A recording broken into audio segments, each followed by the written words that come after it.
Baik, di sini saya sebagai moderator yang bernama Masya Angkurimati dan rekan saya. Di sini saya bernama Mei Wulandari. Nama saya Natasha Raisa Pasha. Saya Dina Destikus Nurhayana. Saya Eni Sabrina.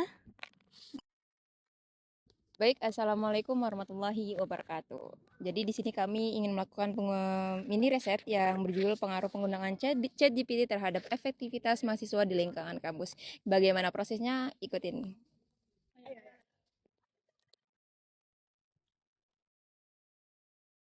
Baik, di sini kita sama siapa nih?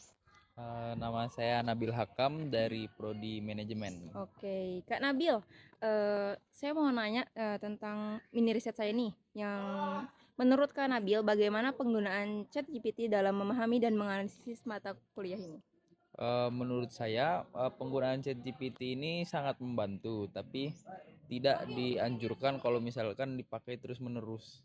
Soalnya sangat berdampak pada khususnya otak-otak mahasiswa sekarang. Nanti yang hanya cuma mental TJ doang, jadi dia nggak bisa buat menganalisis sendiri, hanya tergantung sama ChatGPT.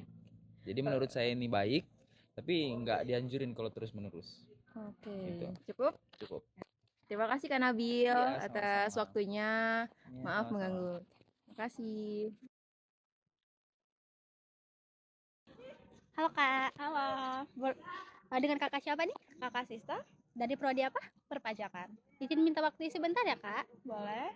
Jadi di sini aku mau nanya tentang menurut Kakak faktor apa yang membuat penggunaan ChatGPT lebih efektif atau tidak efektif dalam proses pembelajaran? Kalau menurut saya yang efektifnya itu karena bisa mencari materi di situ, kita bisa memahami buat referensi mahasiswa atau anak-anak pelajar sekarang.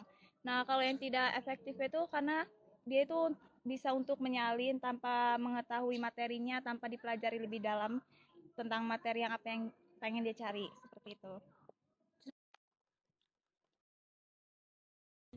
Baik, di sini saya dengan kakak siapa nih? Kakak Dinda, Kak. Dari prodi apa ya, Kak? Prodi perpajakan. Saya boleh nanya ya? Oke. Di sini menurut kakak, apa sih pengalaman yang kakak dapat saat menggunakan ChatGPT dalam memahami materi yang diberikan, Kak? Pertama saya tuh jadi lebih tahu apa yang nggak saya tahu, saya jadi tahu. Terus memudahi akses kita mencari informasi. Terus pokoknya sangat membantu ya buat kita yang masih kayak mahasiswa, kan sekarang tuh soal-soal mencari-cari jurnal-jurnal kayak gitu tuh mudah di ChatGPT dan sangat efisien banget lah ya. Itu sih yang aku dapat. Berarti kita memanfaatkannya juga ya, Kak? Iya, memanfaatkannya juga dengan cara yang baik, dengan Benar. cara-cara mengakses pencarian yang baik ya guys ya. Ya sesuai kebutuhan kita saat ini. Oke, Kak Dinda, makasih ya udah dikasih waktunya. Iya, Kak. Dadah dulu, Kak. Dengan kakak siapa?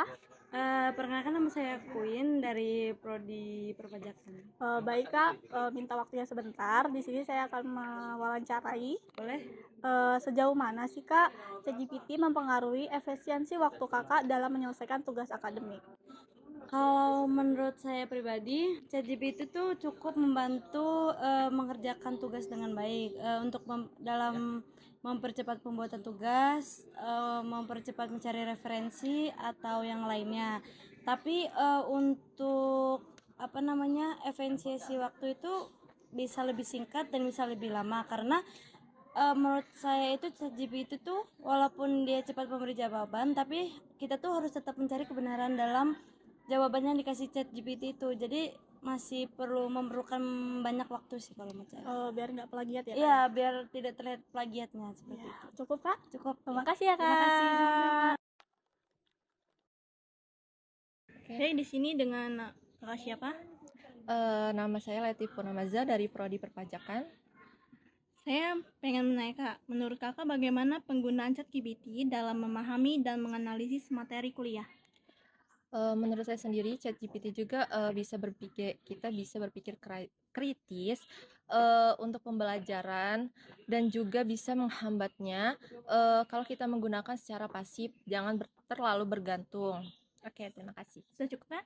Cukup. Terima kasih, Kak. Oke.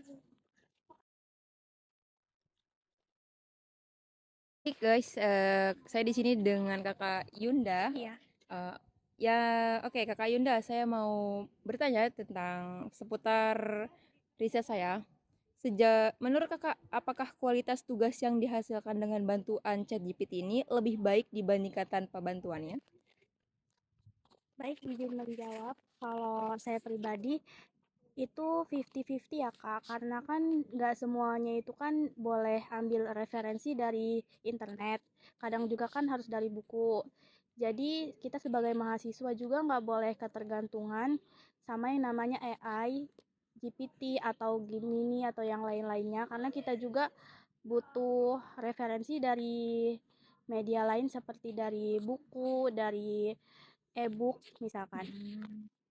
Cukup Kak? Oke, terima kasih Kakak atas waktunya. Maaf banget waktunya. Terima kasih Kakak.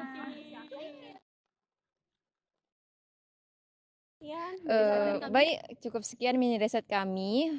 Kurang lebihnya kami mohon maaf. Wabillahi taufiq wal hidayah. Wassalamualaikum warahmatullahi wabarakatuh. Dadah.